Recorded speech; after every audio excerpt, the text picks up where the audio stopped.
pregunta era cómo es que nosotros no vestimos ropas tradicionales, por qué no llevamos los ponchos y las huaras que son el vestido tradicional.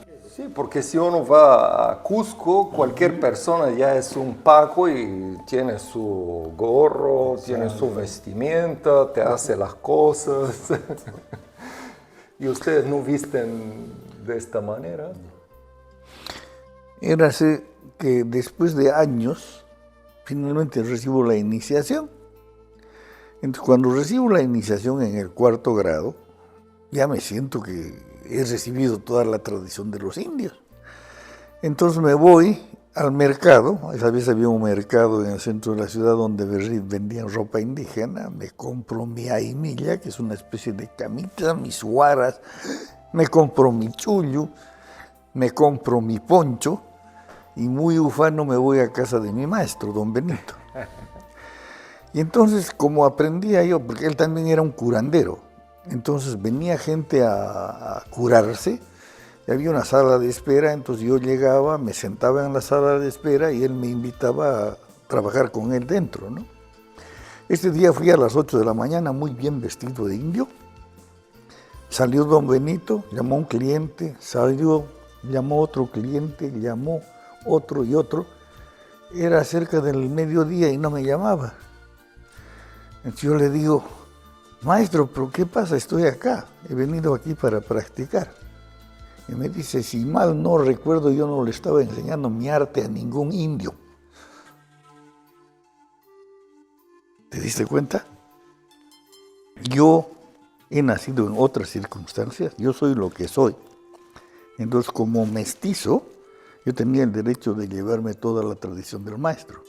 Pero si yo pretendía ser lo que no era, ¿sí? No sirve, no vale. Claro.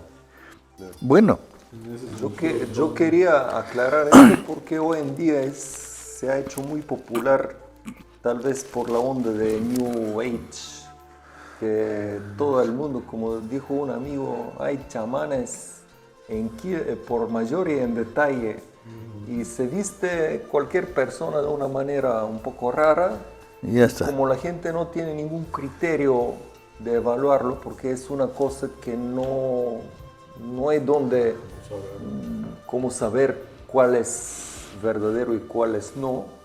Se puede vender cualquier cosa para cualquier cosa. Entonces la vestimenta como que vende, y si tú te pones un poco de plumas y de vestido raro aquí con lobos y esto, Tambor. y ya eres un... Pero también conocemos el dicho, ¿no? El hábito no hace al monje.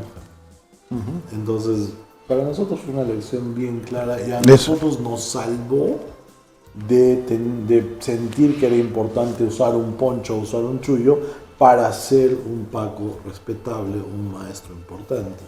Él nos enseñó eso y va perfectamente con la vieja tradición inca. Si tú has nacido occidental como nosotros, tienes que conservar tu vestido, no importa que estés llevando tu tradición. Si vas a aprender otra tradición, tienes que recordar tus raíces. Y un vestido no te va a cambiar, no te va a hacer un indio del Perú, no te va a hacer un maestro. Lo que te hace un maestro es la educación. Si recibes la educación y el entrenamiento como un maestro, siendo occidental como nosotros, no teniendo como lengua madre el quechua, yo, por ejemplo, no sé hablar quechua. He aprendido algunas palabras, pero no sé hablar quechua. Sin embargo, tengo el derecho de enseñar esta tradición porque he aprendido la tradición. Y no es algo nuevo, era así en el siglo XVI. Entonces eso no ha cambiado desde entonces. Uno, aunque no hable el lenguaje quechua, puede ser un guardián de la tradición. Y aunque no vista como un quero, también puede ser un maestro de la tradición. Don Benito, nuestro maestro, nos salvó de la tentación de travestirte como otra cosa que no eres, para tratar de ser importante. Nos salvó de esa tentación. Porque Explícitamente. es una tentación. Explícitamente. O sea, explícitamente lo cortó. Y entonces, claro, nosotros llevamos la milla. ¿Tú has visto la milla? Sí. lo voy a traer, ¿no? Y la milla sí. Yo tengo una de don Humberto Sonco. Don Humberto, nuestro gran maestro y amigo, te quiero. Sí, es impresionante. De los viejos maestros, uno de los pocos que queda es don Humberto. Mira, tengo un resto de una mancha aquí en la palma, ¿ves? Sí. Yo cuando fui donde él, mis manos estaban ahí partidas con sangre. Algo estaba pasando cuando salía de Bulgaria para Perú. Ya tenía seca la piel, pero cuando llegué en Cusco, eso se engravó mucho y en 2-3 días aquí se me partió la piel y comenzó a salir sangre. Yo fui con su hijo, estuvimos 2 semanas con Guillermo. Y Guillermo un día me llevó donde Humberto, en la casita ahí en Alto, ahí Cusco Alto. Y don Humberto le dije, mira, tengo esto en la mano. Y él solamente me dijo así, se te va a pasar ya. Alguien te estaba haciendo daño, que te conoce bien, que tú incluso has sido como un discípulo de él, pero te está haciendo daño, pero ya está, ya se va. Ya está. Así es. No habla mucho, pero solo su presencia yo sentí como un campo magnético, así que entré en un campo magnético que no necesario hablar mucho realmente. No, estás dentro de eso. El aprendizaje lo haces dentro de la burbuja de tu maestro. Realmente estás dentro de su espacio. Es un estado de comunión con el maestro, ¿no? Cuando encuentras eso, es impresionante. No, pero te decía, nosotros tenemos la milla y es la única señal que tenemos de pertenecer a la tradición, ¿no? Esto sí es una mantaquero, es la milla doblada de la forma tradicional y todo, pero no es algo que llevemos con nosotros todo el tiempo. Solamente la tomamos y solamente la usamos cuando vamos a enseñar o cuando vamos a curar. Porque el Paco es un maestro, es un consejero por la visión que tiene, puede ayudar a gente a reencontrar su camino cuando alguien se encuentra perdido y también puede curar. Entonces la milla es un instrumento que se usa durante la curación y durante la enseñanza. Cuando vienen nuestros alumnos a aprender, sacamos la milla, la abrimos, la mostramos y la usamos, porque ese es el contexto adecuado. Pero es la única señal que vas a encontrar en nosotros que usamos, ¿no? Porque la milla es un instrumento, es una herramienta de trabajo del Paco. Milla significa señal. Señal. Es la señal de ser un Paco, es la marca de un Paco. Si yo veo gente que tiene millas en una habitación, yo sé que hay Pacos ahí, entonces estoy hablando con gente que puede hablar conmigo en el mismo contexto, ¿no? Que es la visión del Paco, ¿no? Yo no me considero todavía aunque con Guillermo, él me dijo, nosotros tenemos así. Y me entregó sí, en Mama Simunay, en Apu Pachatozán, en Apu Ausangate, en Queros, en Nación Queros. Fuimos ahí 4 o 5 días en su casa, arriba de los lagos. Me bañó. Te bañó. O sea, ha sido formalmente introducido en el tema. Mama Simona sí. Y Pachatuzán son sitios especiales. En el Valle del Cusco son 4. Mama Simona, Pachatuzán, Huanacauri y Sacsayhuaman. Son los 4 apus en que hay reuniones de los 12 apus locales en una fecha determinada. Y se reúnen para decidir el destino de la ciudad. Se reúnen aquí una vez, allá otra vez, allá otra vez. Y por ejemplo, en Pachatuzán se reúnen el 14 de septiembre. La roca que está... En la roca que está encima, sí. ¿Por qué el 14 de septiembre? Porque ese día se celebra el santuario de Huanca. Y el santuario de Huanca es un santuario de salud. Y al otro lado, el santuario inca que está es un santuario de comida, entonces es salud y comida en los dos lados de la montaña, ¿no? Y ese es el soporte del mundo. Entonces hay una reunión de pacos ahí para decidir ciertas cosas. El otro sitio de reunión es Sacsayhuaman, que es más o menos cerca del Inti Raymi, 21-22 de julio. El de Mama Simona es en el tiempo del Corpus, porque dice que la mamá Simona prepara chiriucho, que es la comida tradicional, y vienen los apus invitados ahí así, ¿no? Ahí en Quillarumillo. Quillarumillo, que es otro sitio, es Luna. Ahí es Mamaquilla. Mamaquilla es la cosa. Es precioso eso de Quillarumillo. ¿Has visto? Sí. Y todo el tiempo estaba perfecto. Incluso en Queros estaba solamente un día de tormenta. Ahí nos reunimos con José Turpo, por casualidad, porque ellos habían llevado una gente en Queros.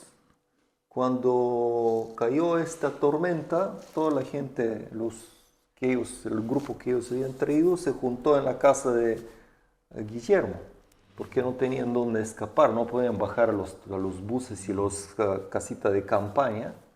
Se quedaron en su casa y ahí nos habíamos juntado con José Turpo sin conocernos. Nosotros lo hemos visto, pero sin saber quién es. Cuando nos juntamos 2 días después o 3 días después en Cusco, en una cafetería, nos juntamos y yo digo, pero yo te conozco de algún lado. Me dice, tú también me pareces conocido. Pero vas bajando ahora de Queros. Yo dije, pues yo también. Y ahí identificamos el lugar del encuentro. Y lo importante es que has tenido una experiencia directa, entonces has tenido una conexión con la energía originaria. Entonces lo que te decimos es simplemente la estructura informática del asunto. Yo tuve con mi Misha en noviembre una experiencia muy extraña. Mi madre estaba con una amiga en una ciudad pequeña como esto aquí, cerca de 50 kilómetros de la capital. Y me llaman una tarde, una doctora de emergencia, que tu madre tiene derrame cerebral grave y la vamos a llevar a la capital. La vamos a llevar en el centro médico. Ahí tienen mejor lugar de recuperación en este caso. Vamos a hacerle tomografía. Mi madre tiene 86 años. Dice, ya nos estamos despidiendo. Con un derrame de cerebral grande, que uno puede esperar. Incluso si se queda viva, paralizada o como un cuerpo que solo respira, imagínate. Entonces yo le llamé de una vez a Guillermo y por suerte él me respondió. Teléfono, le conté el caso con mi madre y él me dijo, saca tu Misha, haga tal cosa, busca ahí familiares que hay, reúne ahí la gente más cercana, pero rapidito, hagan tal cosa, nosotros aquí vamos a hacer algo también. Y yo, solo mi hija estaba, yo le dije lo que está pasando con su abuela. Abrimos la Misha, buscamos un poco de flores, un poco de azúcar, lo que había ahí, lo que me había dicho Guillermo. Hice en un papel ahí, ordené un despacho. Prendimos flores, hicimos un poco de oraciones. Mi hija estaba muy emocionada porque ella ama mucho a su abuela, ¿no? Entonces lo preparé, pero voy a la clínica. Cuando llegué, ya tenían el resultado del escáner. Me dice, mira, no hay nada, no encontramos nada. Pero ella está en coma. Y en el camino tuvo ¿cómo se llama? Una contracción. Contractura del cuerpo. Le tuvimos que poner medicamentos para que pueda respirar, porque de la contractura casi se le para la respiración. Y yo identifico que eso coincide más o menos esa contractura con el momento que habíamos terminado el despacho con las oraciones. Mi madre la despertó después de 2 días y después de 5 días le dieron de alta. Está viva. Listo. Sana, ¿no? Sana. Yo no sé si lo que nosotros hicimos y don Guillermo Sonco hizo funcionó o era lo que los médicos consideran, pero es un hecho. Al final, a fin y a cabo, lo que pasó, pasó. No importa, el hecho es que está El hecho es Es lo que que yo mi di- madre está viva, que no, Tiene que nada. el derrame cerebral como que desapareció por Arte de magia. arte de magia. Mira, esas dos cosas yo no las veo como excluyentes, yo las veo como concurrentes. Y en eso los chinos creo que han aprendido la cosa. En la China puedes optar por el sistema tradicional o por el sistema médico o por los dos al mismo tiempo. Yo creo que por ahí va la cosa. Y mi maestro era un experto en esto, porque había cosas que él decía que eran para su mano y habían otras que no eran para su mano. Entonces, cuando las cosas no eran para su mano, al doctor, al médico, ¿no?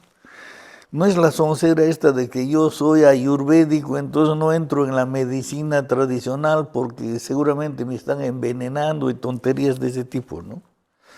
Las dos cosas tienen su valor. Y sí, Y en el cuarto nivel, justamente esa apertura hace que tú valores el ritual que has hecho en tu despacho y el trabajo del médico, del médico. porque no están en contradicción. Pero eso solamente lo puedes ver si eres una persona que tiene la visión del cuarto nivel. Entonces puedes decir que tu madre está perfecta gracias al despacho y gracias al trabajo de los médicos, que han hecho un trabajo maravilloso, que le han dado, le han puesto lo que tenían que dar. Exactamente. Entonces, gracias a eso, ella está. Porque es, mira, para nosotros el gran descubrimiento de la tradición es que necesitas poner solo tu intención. No necesitas hacer posiciones ni formas ni nada. Al final de cuentas lo que vale es la intención, ¿sí?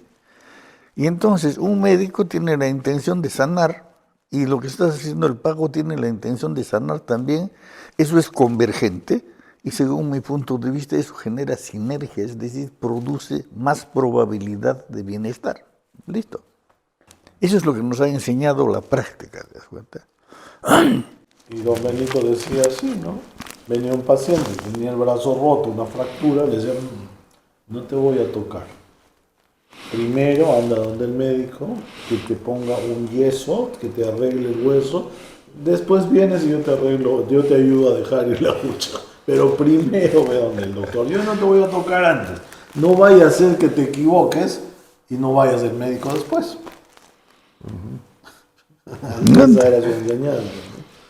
No vaya a ser que te sientas mejor y acabes no tomando, no haciendo lo que tienes que hacer, porque si tienes un hueso roto necesitas un yeso. Sí.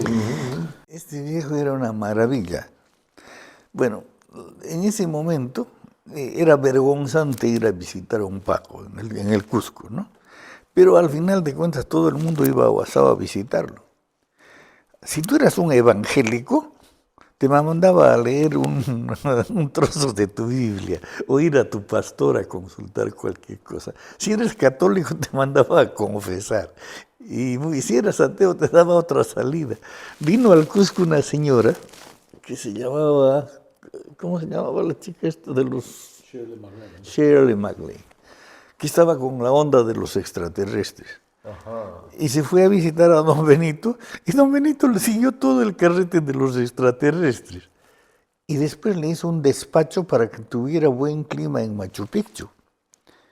Y en medio de la temporada de lluvias, tuvo 3 días de buen clima con el despacho de don Benito.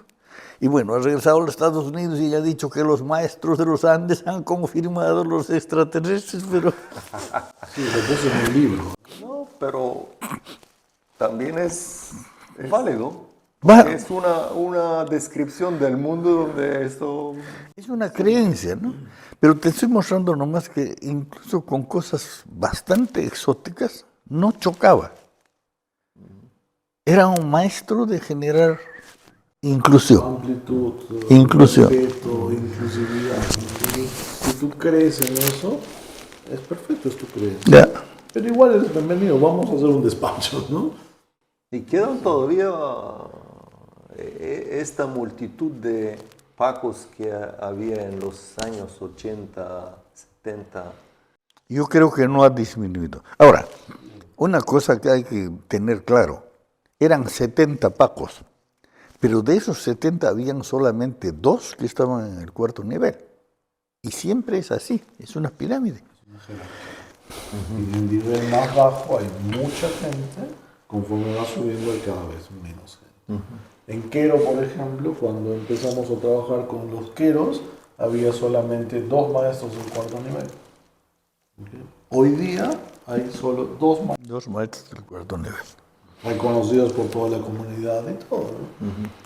Pero también hay otras comunidades. Yo encontré un señor de Quito.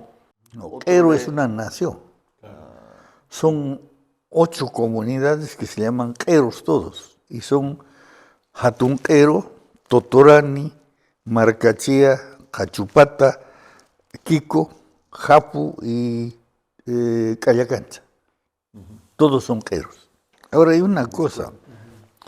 Decías que pacos ahora hay en el Cusco por todas partes. Y sí, no es extraño.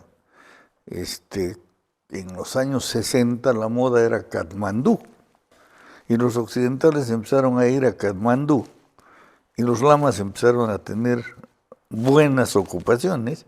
Entonces salieron lamas desde debajo de las piedras. Pero de eso ha vuelto a su normalidad y la cosa después se ha regularizado. Eran los que eran y después desaparecieron los que no eran. Ha habido una especie de boom de pacos, New Age por supuesto, pero New Age tiene el doble valor de haber valorizado esas cosas. Es decir, gracias a New Age esto se ha expandido. Y gracias a New Age los cultos de los pieles rojas norteamericanos se han revitalizado. ¿Te das cuenta? Por supuesto, de por medio hay una serie de mezcolanzas que son algunas bien. Muy bien, esa es una de mis preguntas, porque algunas personas, antropólogos o incluso representantes de naciones originarias están bastante preocupados por el movimiento New Age, que según ellos realmente distorsiona y reduce, mezcla y produce una gran cantidad de desvalorando o totalmente falsificando las tradiciones, y para ellos esto es como realmente un movimiento destructivo y no constructivo, porque desvía a las personas de lo que es lo correcto, lo verdadero, y produce un producto sustituto, un producto falso.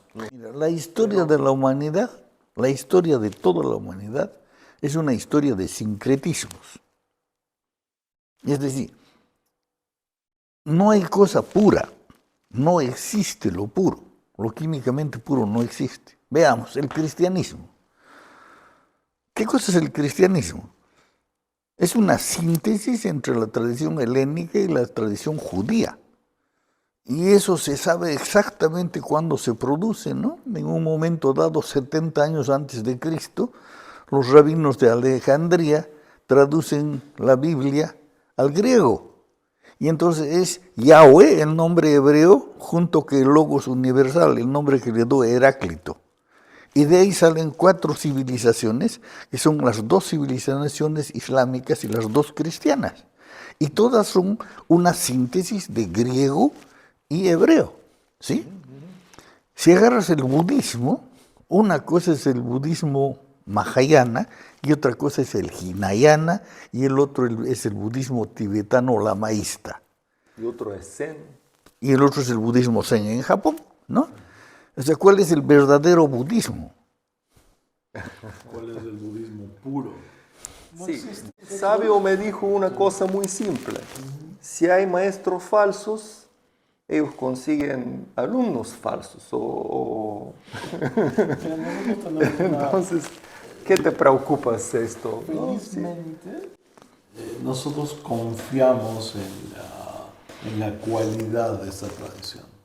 Es una tradición que ha supervivido, expuesta a otras culturas europeas, etcétera, por 500 años. Y entonces una ola más de otra forma de hacer no va a hacer que lo importante se pierda. Entonces nosotros en algún momento, es verdad, nos preocupamos Sí. por si la influencia externa iba a alterar nuestra tradición. Pero después nos dimos cuenta de que no había por qué preocuparse. Porque la naturaleza y la fuerza de esta tradición ha hecho que se quede y siga por 500 años y no va a parar. Y después la selección natural va a limpiar las cosas que no tengan valor, como lo ha hecho siempre. Pero tampoco podemos decir que existe una tradición andina Pura. porque no existe tal cosa. Inclusive en el tiempo de los incas estaba siempre influenciada por las nuevas culturas que se aproximaban, iba incluyendo. Y es lo que sigue haciendo ahora. Muchos de nuestros colegas pacos le llaman a los ñauis, que son los centros energéticos que tenemos en nuestro cuerpo, chakras. ¿Por qué no? Es otra posible traducción. Otra palabra de otro Es idioma. otra palabra de otro La misma idioma, función. pero que tiene esa función. ¿Por qué no? Si yo insisto en llamarle ñahui, porque esa es la verdadera tradición andina, voy a perder mi tiempo. Es simplemente ofrecer una posible traducción, porque eso es lo que hace un traductor. Si yo trato de traducir algo que tú me has dicho a mi propia lengua, trato de buscar el mejor término posible, pero puede que no sea suficiente. O puede que sea mejor. Al final, ¿qué importa? Estamos tratando de entender qué es lo que pasa. Y acá hay una energía, llámale como quieras.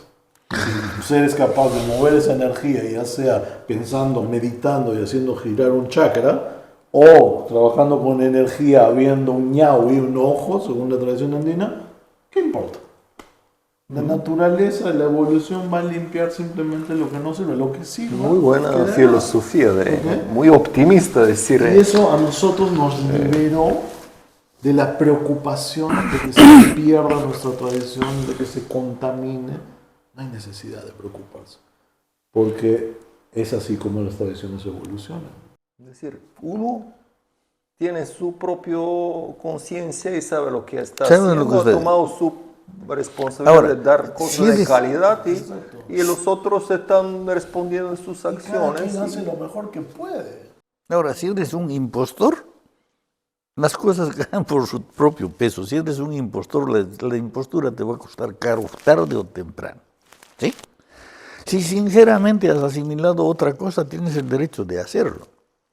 Y yo he visto una cosa que es un milagro, realmente es un milagro. Los indios norteamericanos eran absolutamente cerrados y celosos de sus tradiciones y andaban peleados unos con otros en un constante, o sea, no, los navajos no se ven con los hopis y no sé qué y no sé cuántos, historias de ese género, ¿no?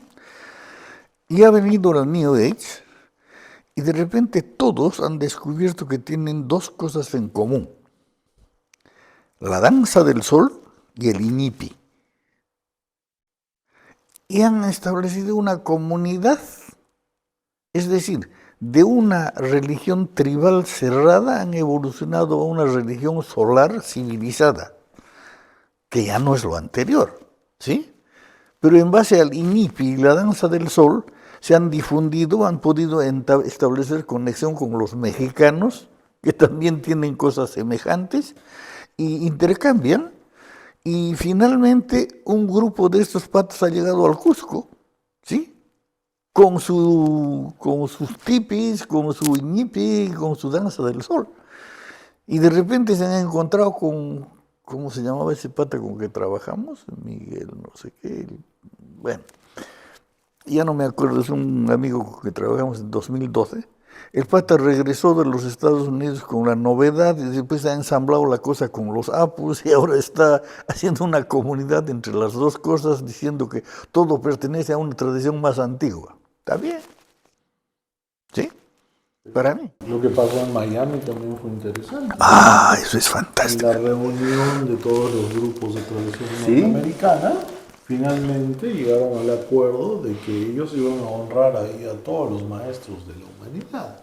Entonces empezaron a honrar al Buda, a Mahoma, a Jesucristo y a todos los grandes maestros, Lao Tzu, todos ahí. Con ceremonias indígenas norteamericanas. Qué bueno. Entonces han hecho una evolución gracias a la New Age. Entonces no hay nada que temer. Yo creo que la evolución natural de las cosas nos va a llevar a todos a esta visión global, en la que uno puede entender que todas las tradiciones del mundo están haciendo lo mismo. Tratan de ayudar a la gente a crecer y en el camino a encontrar el espíritu. Al final, ¿qué importa si le llamas Manitú?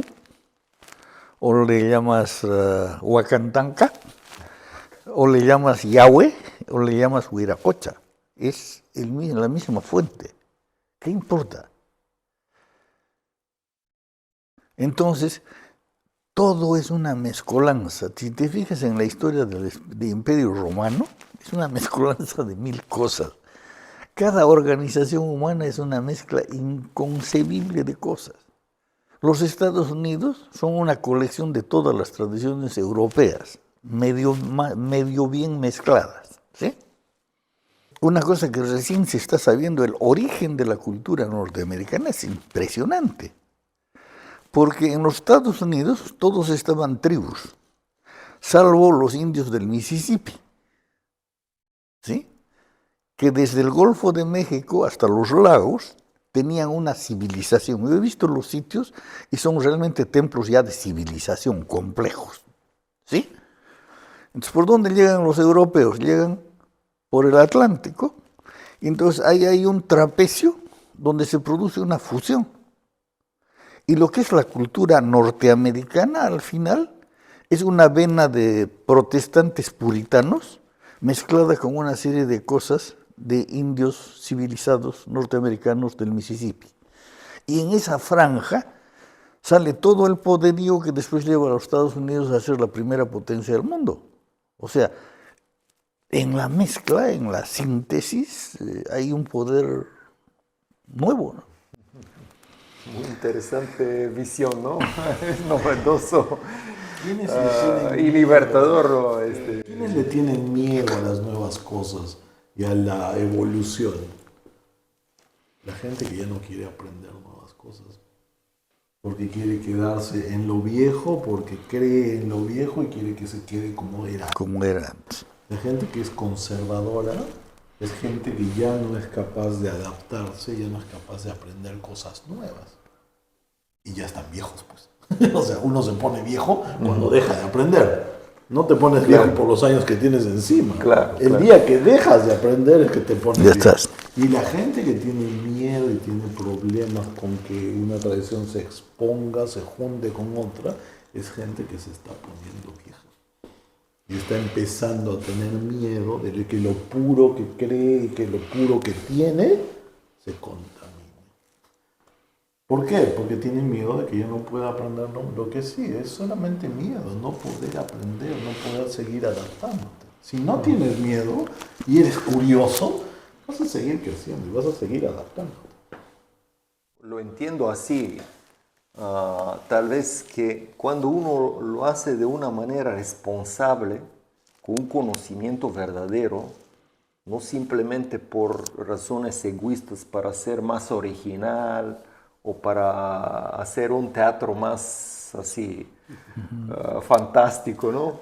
Sino porque al fin y al cabo se trabaja con personas. A veces, por ejemplo, en mi país han pasado a veces cosas así que la persona la enferma, ¿no? Por manejar unas plantas ahí sin saber mucho lo que están haciendo, sin tomar la responsabilidad después, o como llevar a unas personas en la montaña y realmente no saber bien el camino. Eso sí Entonces, hay. lo tiras en el medio y dices, yo no me responsabilizo más. Mira, en eso sí hay cierto riesgo. Es decir, tradiciones con plantas psicotróficas son peligrosas. Sí, porque es un movimiento importante y yo veo también una mezcla entre las partes andinas, vienen como un supermercado de todo a veces. Mira, la cuestión de las plantas psicotrópicas son del norte del Perú o de la selva. Pero hoy día en el Cusco tienes gente dando de beber ayahuasca más y mejor. Eso no es de la tradición inca y eso puede ser riesgoso. Puede ser riesgoso. Hay gente para la cual es un remedio, pero hay gente a la cual lo saca de quicio, lo revienta, ¿no? Es como mi base es taoísta, el taoísmo siempre también igual. Acepta todo. Sí. No rechaza ninguna cosa. Todo es natural. Si existe, entonces es natural. Entonces, por una razón del cosmos, Está ahí.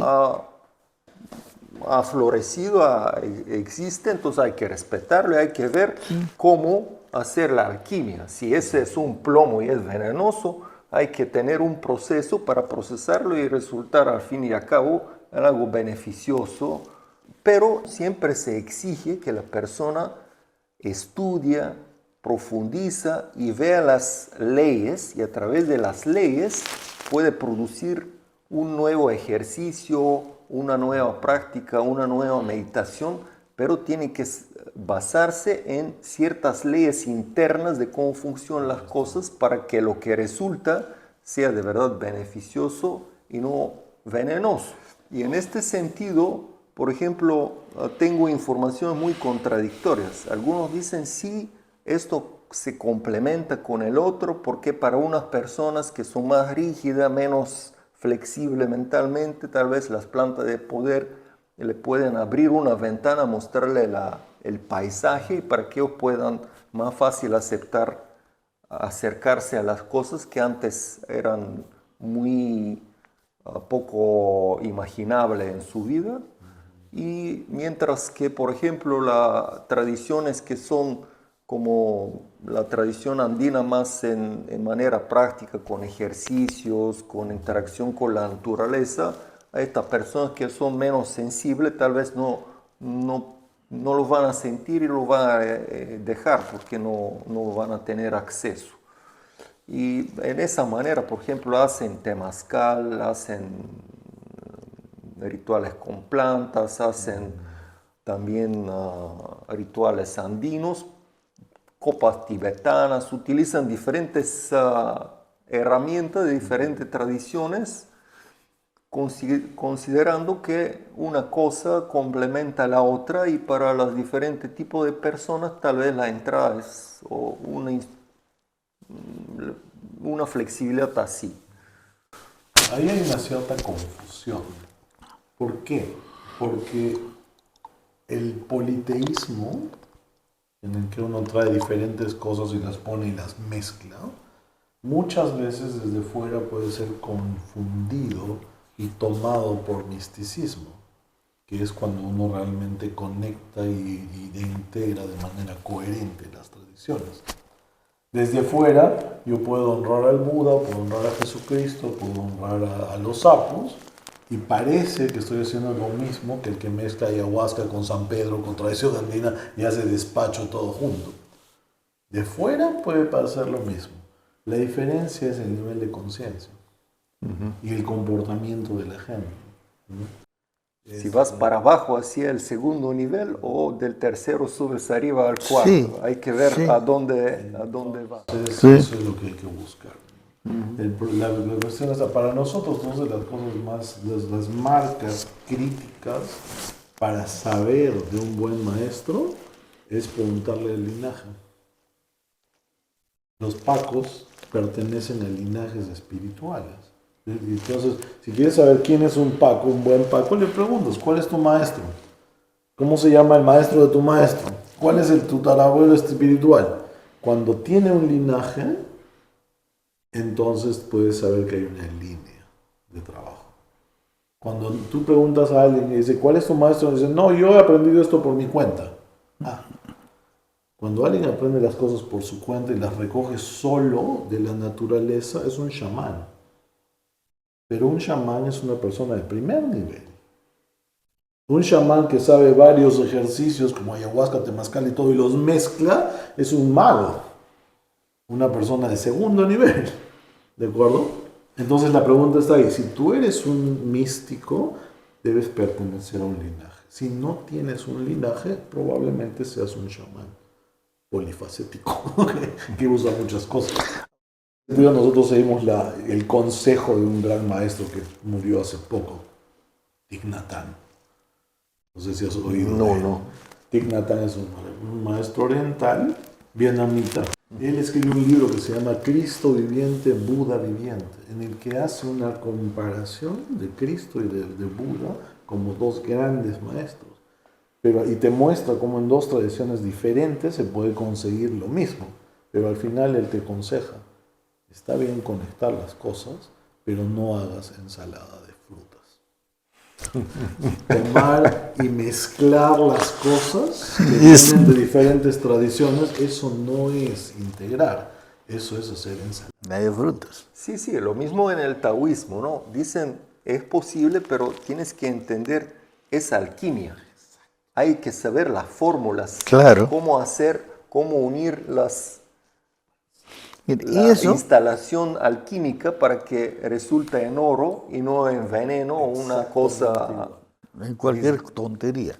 Cualquier tontería, Ahora, sí. Las conexiones apropiadas las puedes hacer solo cuando has llegado al cuarto nivel de conciencia.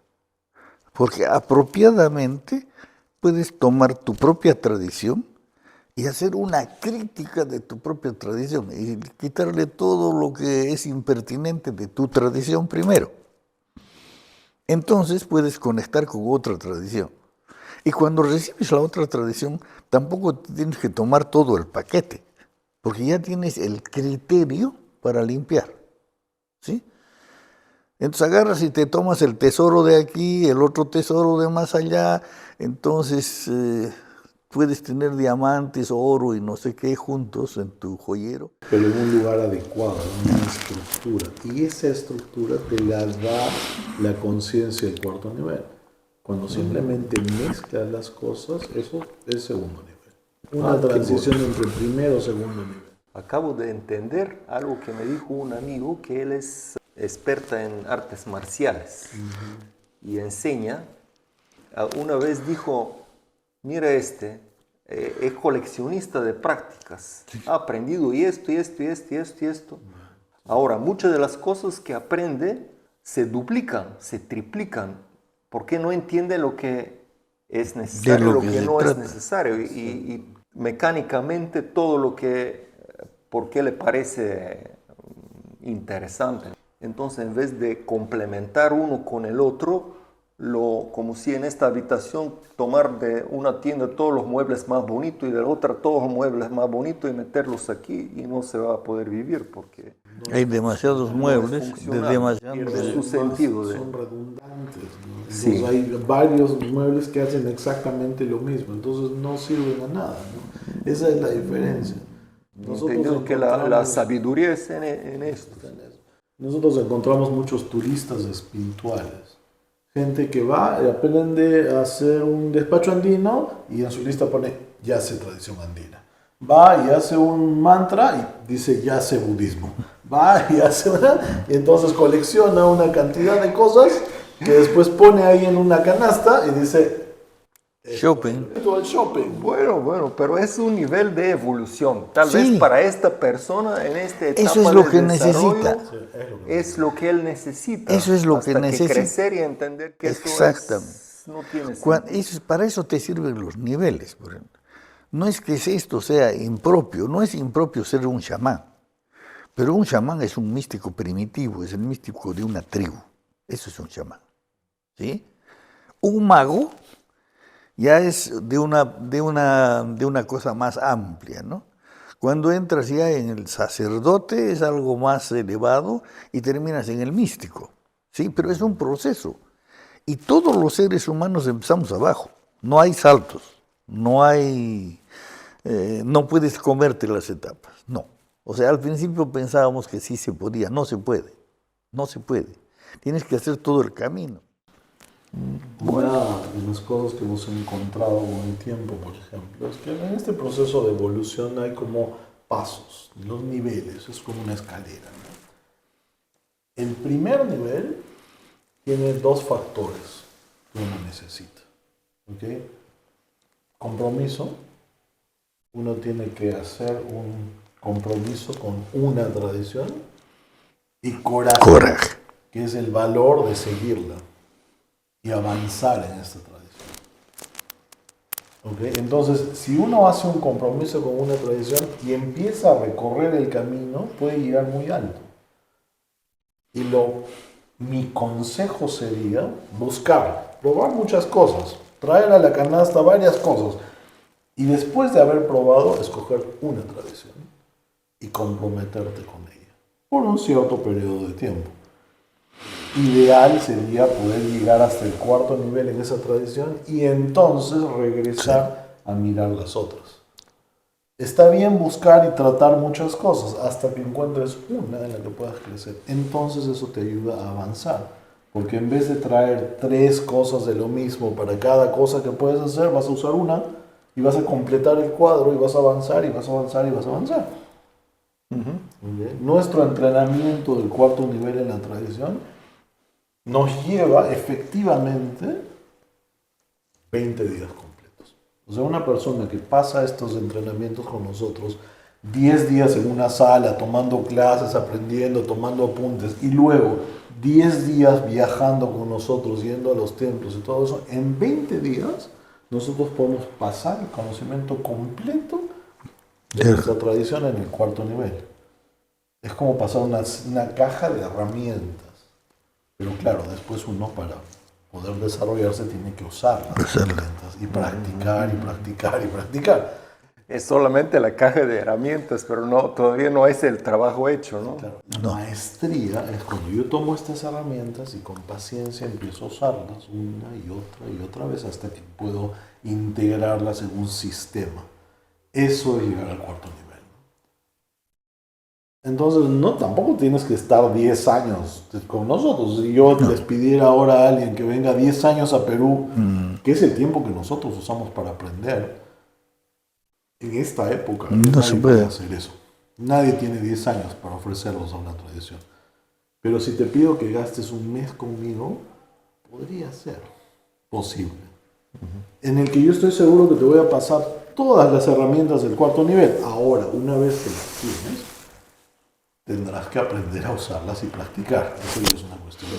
Bueno, supuestamente sí uno recibe también el entrenamiento, cómo usarla, cómo entender dónde y cómo poder ver las situaciones en las que pueda aplicar. Ahora nosotros tenemos un sistema. Ponemos una cosa que no es de la tradición, una explicación concisa. Porque la tradición no explica. O sea, en la forma tradicional no te explican. Hacen contigo, te muestran, etcétera, etcétera. Pero esa es la diferencia entre un sacerdote andino indio, ¿no? Y ustedes, que nosotros. Sí. Entonces, explicas, conciso, preciso, y después haces un ritual. Entonces estás dando las dos cosas. Porque para el europeo, si no hay explicación, está perdido. Siempre exijo una explicación, ¿no? O sea, y quiero que me expliques, ¿no? Entonces sí, le explicas, pero la explicación es todo lo que has destilado tú de la práctica. ¿Te das cuenta? Y esa es una manera eficiente. Con explicación más práctica puedes pasar todo el paquete en 10 días. Sí, sí se puede. Y eso es lo que hacemos nosotros. Es la forma en la que enseñamos. 10 días de estudio y práctica en una habitación, en una casa, como estamos haciendo ahora en estos días, más 10 días de viaje en lugares de poder, en algún Hatun Karpa. Entonces, eso están haciendo ahora aquí en Grecia, todo ese proceso. Sí, estamos haciendo eso ahora y tenemos programados para agosto y septiembre los programas Hatun Karpa en Perú. Una parte aquí y en lugar allá. Yo pensé que todo lo hacen aquí en Grecia. También es posible. Tenemos un programa ahora en junio que va a ser una iniciación, un Hatun Karpa y un viaje ritual que va a conectar varias cosas también. Entonces es posible hacerlo aquí O también es posible hacerlo en Perú. Seminario, esta clase, sí la podemos dar en cualquier parte. Y básicamente eso es lo que hacemos en Viaje por el Mundo. Ahora, ¿qué cosa hacemos en el otro caso? Vemos los lugares sagrados de la localidad y nos fijamos en la estructura que tiene cada local, cada lugar. Entonces, empatamos esa estructura con el templo que tiene esa estructura en el Perú. Cuando llegas a practicar, eso es posible, porque la tradición, el entrenamiento de la tradición es un entrenamiento básicamente en ir a ver. Pero ver es percibir las características de una cosa muy especial, ¿te das cuenta?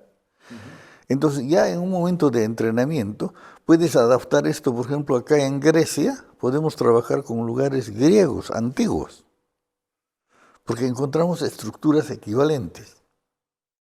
Qué bueno. Entonces podemos desarrollar el proceso, que es una secuencia de ejercicios en lugares de poder, en un lugar que no es necesariamente libre, pero que tiene la misma energía, una energía equivalente a la de los templos con los que trabajamos en Perú. Qué bueno. Nosotros en Bulgaria somos un paisito así, pero tenemos como 60.000 lugares sagrados poderosos, datando de 12.000 años de antigüedad, lo más antiguos. Tenemos también varios niveles de civilización que todavía no lo han descubierto y que supuestamente incluso lo han tratado de borrar. Ahora hay una cosa que también ahí funciona.